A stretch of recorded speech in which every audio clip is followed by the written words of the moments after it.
ನಮಸ್ಕಾರ ಸ್ನೇಹಿತರೆ, ಲೈಫ್ ಎಟ್ ಬರಿಗಲ್ forms YouTube ಚಾನಲ್ಗೆ ಮತ್ತೊಮ್ಮೆ ಎಲ್ಲರಿಗೂ ಸ್ವಾಗತ. ಇವತ್ತು ಮತ್ತೊಂದು ಕೃಷಿ ಬ್ಲಾಗ್ ಜೊತೆ ನಿಮ್ಮ ಮುಂದೆ ಬರ್ತಾ ಇದ್ದೀನಿ. ಬನ್ನಿ, ಹಾಗಿದ್ರೆ ಇವತ್ತಿನ ಬ್ಲಾಗಲ್ಲಿ ಏನೆಲ್ಲ ಸಮಾಚಾರಗಳಿದೆ ನೋಡ್ಕೊಂಬರೋಣ.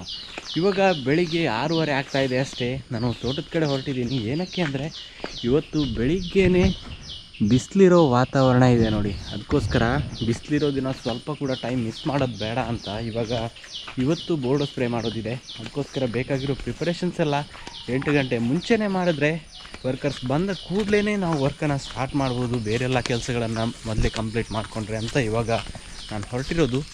ಏನಕ್ಕೆ ಅಂದರೆ ಇವತ್ತು ಒಂದು ದಿನ ಬಿಸಿಲಿದೆ, ನಾಳೆಯಿಂದ ತಿರ್ಗಾ ಮಳೆ ಆಗೋ ಚಾನ್ಸಸ್ ಇದೆ ಅಂತ ಮುನ್ಸೂಚನೆಯಲ್ಲಿದೆ ಹವಾಮಾನ ಇಲಾಖೆಯದ್ದು.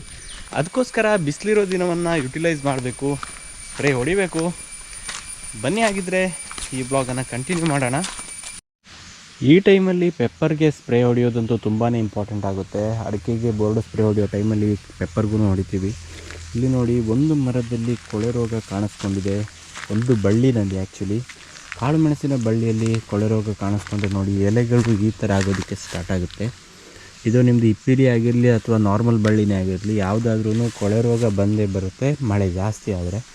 ಅಂಥ ಟೈಮಲ್ಲಿ ಬೋರ್ಡೋ ಸ್ಪ್ರೇ ತುಂಬಾ ವರ್ಕ್ ಆಗುತ್ತೆ ನೋಡಿ. ಕೊಳೆ ರೋಗದ ಲಕ್ಷಣ ಅಂದರೆ ಹೊಸ ಚಿಗುರಿನ ಎಲೆ ಇರುತ್ತಲ್ವ, ಸೊ ಅದರಲ್ಲೇ ಮೊದಲನೇದಾಗಿ ಸ್ಟಾರ್ಟ್ ಆಗುತ್ತೆ.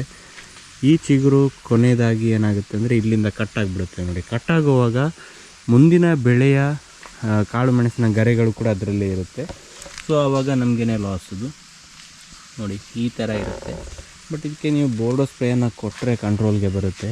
ಅಥವಾ ಬಿಸಿಲು ತಾನಾಗೆ ಬಂದರೆ, ಕ್ಲೈಮೇಟ್ ಚೇಂಜ್ ಆಗಿ ಚೆನ್ನಾಗಿ ಬಿಸಿಲಿನ ವಾತಾವರಣ ಒಂದು 4-5 ದಿನ ಇದ್ದರೆ ಆವಾಗದು ನಾರ್ಮಲಾಗಿ ಕಂಟ್ರೋಲಿಗೆ ಬರುತ್ತೆ. ಬಟ್ ಕಂಟಿನ್ಯೂಸ್ ಆಗಿ ಮಳೆ ಇದ್ರಂತೂ ತುಂಬಾ ಎಫೆಕ್ಟ್ ಆಗುತ್ತೆ ಇಳುವರಿಗೆ. ಅದಕ್ಕೋಸ್ಕರ ಪ್ರತಿ ವರ್ಷವೂ 1 ಅಥವಾ 2 ಬಾರಿ ಬೋರ್ಡೋ ಸ್ಪ್ರೇ ಅಂತೂ ಕೊಡೋದು ತುಂಬಾ ಇಂಪಾರ್ಟೆಂಟ್. ಇವಾಗ ಮೇಯ್ನಾಗಿ ತೋಟಕ್ಕೆ ಸ್ಪ್ರೇ ಕಂಪ್ಲೀಟ್ ಆಗಿಲ್ಲ.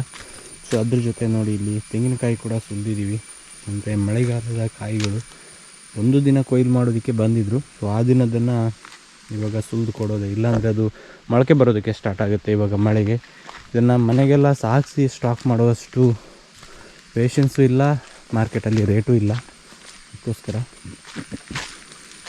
ನಿನ್ನೆ ಔಷಧಿ ತಯಾರು ಮಾಡಿರೋ ಜಾಗ ಇದು. ಆಲ್ಮೋಸ್ಟ್ ಎಲ್ಲ ಕೆಲಸ ಆಗುವಾಗ 6 ಗಂಟೆ ಆಗಿತ್ತು. ನಮಗೆಲ್ಲ ಇಲ್ಲೇ ಬಿಟ್ಟು ಹೋಗಿದ್ವಿ.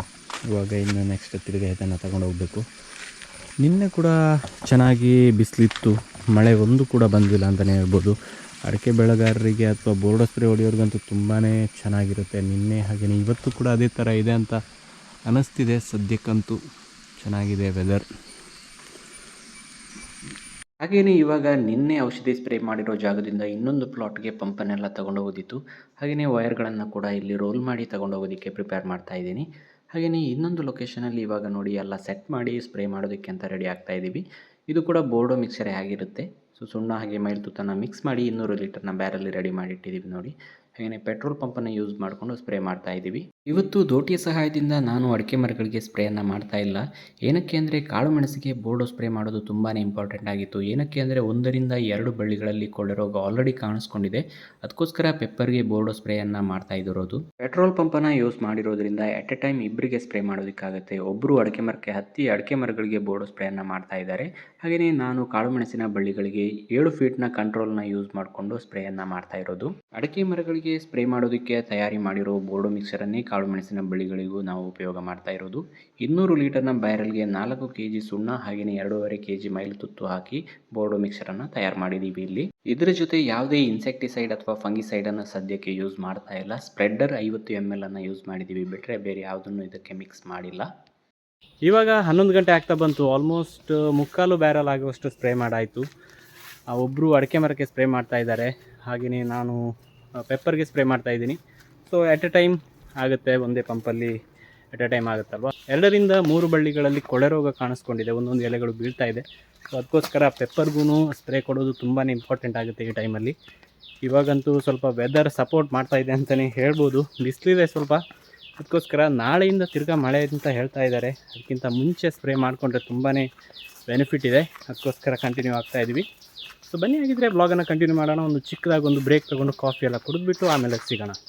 ಸಂಜೆ 5 ಗಂಟೆ ತನಕ ಸ್ಪ್ರೇ ಮಾಡೋದಕ್ಕೆ ವೆದರ್ ಸಪೋರ್ಟ್ ಮಾಡ್ತು ಅಂತಲೇ ಹೇಳ್ಬೋದು. ಸಂಜೆ ಆಗ್ತಿದ್ದಂಗೆ ಮೋಡ ಹಾಕಿ ಮಳೆ ಬರೋದಕ್ಕೆ ಸ್ಟಾರ್ಟ್ ಆಗಿತ್ತು. ಮರುದಿನ ಬ್ಲಾಗನ್ನು ಕಂಟಿನ್ಯೂ ಮಾಡ್ತಾ ಇದ್ದೀನಿ. ಸುಲಿದಿರೋ ಕಾಯಿಗಳನ್ನು ಮಾರ್ಕೆಟ್ಗೆ ತೊಗೊಂಡೋಗೋದಿತ್ತು, ಅದಕ್ಕೋಸ್ಕರ ನೀರಿರೋ ಹಾಗೆಯೇ ನೀರು ಇಲ್ದಿರೋ ಕಾಯಿಗಳನ್ನು ಸಪ್ರೇಟ್ ಮಾಡಿ ಗೋಣಿ ಚೀಲದಲ್ಲಿ ಇವಾಗ ತುಂಬಿ ಅಗ್ರೋಕಾರ್ಟ್ ಮುಖಾಂತರ ಮನೆ ಅಂಗಳಕ್ಕೆ ಸಾಗಿಸ್ತಾ ಇದ್ದೀವಿ. ನಂತರ ಓಮ್ನಿನಲ್ಲಿ ಇದನ್ನು ಕ್ಯಾರಿ ಮಾಡ್ಬೋದು. ಇವಾಗ ಸದ್ಯದ ಮಾರ್ಕೆಟ್ ಅಂತೂ ನೀರಿರೋ ತೆಂಗಿನಕಾಯಿಗೆ 30 ರೂಪಾಯಿ, ಹಾಗೆಯೇ ನೀರು ಆರಿರೋ ಕಾಯಿಗಳಿಗೆ 32 ರೂಪಾಯಿ ಇದೆ. ವೆಲ್ಕಮ್ ಬ್ಯಾಕ್ ಸ್ನೇಹಿತರೆ. ಮಧ್ಯಾಹ್ನ ನಂತರ ಇವಾಗ ಬ್ಲಾಗನ್ನು ಸ್ಟಾರ್ಟ್ ಮಾಡ್ತಾ ಇದ್ದೀನಿ. ಬೆಳಿಗ್ಗೆ ಹಾಗೆ ಮಾರ್ಕೆಟ್ಗೆ ತೆಂಗಿನಕಾಯಿ ಕೊಡೋದೆಲ್ಲ ಕೆಲಸ ಇತ್ತು. ಸೊ ಆ ಕೆಲಸವನ್ನೆಲ್ಲ ಮುಗಿಸಿ ವಾಪಸ್ ಬಂದಾಗ ಕಾಳು ಮೆಣಸಿನ ಗಿಡಕ್ಕೆ ಬುಕ್ಕಿಂಗ್ ಮಾಡಿದರು. ಸೊ ಆ ಗಿಡವನ್ನು ತಗೊಂಡೋಗೋದಕ್ಕೆ ಅಂತ ಒಬ್ಬರು ಬಂದಿದ್ದರು. ಸೊ ಅದನ್ನೆಲ್ಲ ಕೆಲಸವನ್ನೆಲ್ಲ ಮುಗಿಸಿ ಇವಾಗ ಮಧ್ಯಾಹ್ನ ನಂತರ ಅಡಿಕೆ ಮರಕ್ಕೆ ಸ್ಪ್ರೇ ಮಾಡೋದಕ್ಕಂತ ಹೊರಟಿದ್ದೀವಿ. 1.5 ದಿನದ ಕೆಲಸ ಬಾಕಿ ಇದೆ ಇನ್ನು. ಹಾಗೆ ಇವಾಗ ವೆದರ್ ಸ್ವಲ್ಪ ಸಪೋರ್ಟಿಂಗ್ ಆಗಿದೆ, ಏನಾಗುತ್ತೋ ಗೊತ್ತಿಲ್ಲ ಇನ್ನು. ದೂರದಲ್ಲಿ ಸ್ವಲ್ಪ ಗುಡುಗು ಸೌಂಡ್ ಕೂಡ ಕೇಳಿಸ್ತಾ ಇದೆ. ಸೊ ನೋಡೋಣ ಯಾವ ಥರ ಆಗುತ್ತೆ ಅಂತ. ಮತ್ತು ಪೆಪ್ಪರ್ಗೂ ಹಾಗೆಯೇ ಅಡಿಕೆಗೆ ಸ್ಪ್ರೇ ಮಾಡೋದು ಬಾಕಿ ಇದೆ. ಸೊ ಅದರಲ್ಲಿ ಕಂಟಿನ್ಯೂ ಆಗೋಣ ಇವಾಗ. ಬುಕ್ಕಿಂಗ್ ಮಾಡಿರೋ ಪೆಪ್ಪರ್ ಗಿಡಗಳು ಸ್ವಲ್ಪ ಸೇಲ್ ಆಯಿತು ಇವತ್ತು. ಅರೌಂಡ್ ಒಂದು 300 ಗಿಡಗಳನ್ನು ನಮ್ಮ ಪುತ್ತೂರಿನ ಕೃಷಿಕರೊಬ್ಬರು ತಗೊಂಡೋದ್ರು. ಸೊ ಆ ಕೆಲಸವನ್ನೆಲ್ಲ ಆಗಿ ಇವಾಗ ಬೋರ್ಡ್ ಸ್ಪ್ರೇ ಮಾಡೋ ಕಡೆ ಹೋಗ್ತಾ ಇದ್ವಿ. ಅಷ್ಟರಲ್ಲಿ ಮೋಡ ಹಾಕಿ ಲೈಟಾಗಿ ಮಳೆ ಹನಿಯೋದಕ್ಕೆ ಸ್ಟಾರ್ಟ್ ಆಯಿತು. ಸೊ ಹಂಗೆ ಇವಾಗ ಬೋರ್ಡೋ ಮಿಕ್ಸರನ್ನು ತಯಾರು ಮಾಡಾಯಿತು. ಏನು ಮಾಡೋದು ಅಂತ ಯೋಚನೆ ಮಾಡ್ತಾ ಇದ್ದೀವಿ. ಏಕೆಂದರೆ ಇಮ್ಮಿಡಿಯೇಟಾಗಿ ಮಳೆ ಬಂದರೆ ಬಿಟ್ಟಿರೋದು ವೇಸ್ಟ್ ಆಗಿಬಿಡುತ್ತೆ, ಅದಕ್ಕೋಸ್ಕರ. ಈ ಕಡೆ ಸ್ವಲ್ಪ ಮೋಡ ಕಡಿಮೆ ಇದೆ, ಬಟ್ ಈ ಕಡೆ ಸ್ವಲ್ಪ ಜಾಸ್ತಿಯಾಗೇ ಇದೆ. ಅಷ್ಟರಲ್ಲಿ ಮಳೆ ಶುರುವಾಗೇ ಬಿಡ್ತು ನೋಡಿ. ಇನ್ನು ಇವತ್ತು ಬೋರ್ಡೋ ಸ್ಪ್ರೇ ಹೊಡೆದಂಗೆ, ಏಕೆಂದರೆ ಆ ಕಡೆ ತುಂಬ ತಿಕ್ಕಾಗಿರೋ ಮೋಡ ಇದೆ, ಸ್ವಲ್ಪ ಕೂಡ ಗಾಳಿ ಇಲ್ಲ. ಅದಕ್ಕೋಸ್ಕರ ಮೋಡ ಮೂವ್ ಅಂತೂ ಖಂಡಿತವಾಗ್ಲೂ ಆಗಲ್ಲ. ಮಳೆ ಬಂದೇ ಖಾಲಿ ಆಗಬೇಕಿದು ಮೋಡಗಳು. ಗಾಳಿ ಇಲ್ಲ ಅಂತ ಅಂದಿದ್ದೇ ತಡ ಜೋರಾದ ಮಳೆ ಜೊತೆ ಜೋರಾದ ಗಾಳಿನೂ ಬೀಸೋದಕ್ಕೆ ಸ್ಟಾರ್ಟ್ ಆಯಿತು. ಹಾಗೆಯೇ ಈ ವ್ಲಾಗನ್ನು ಕೂಡ ಇಲ್ಲಿಗೆ ಮುಗಿಸ್ತಾ ಇದ್ದೀನಿ. ವಿಡಿಯೋ ಇಷ್ಟ ಆದರೆ ಲೈಕ್ ಮಾಡಿ, ಹಾಗೆ ಚಾನಲ್ನ ಸಬ್ಸ್ಕ್ರೈಬ್ ಮಾಡ್ಕೊಳ್ಳಿ. ಮತ್ತೊಂದು ವಿಡಿಯೋದೊಂದಿಗೆ ಸಿಗೋಣ. ನಮಸ್ಕಾರ ಸ್ನೇಹಿತರೆ.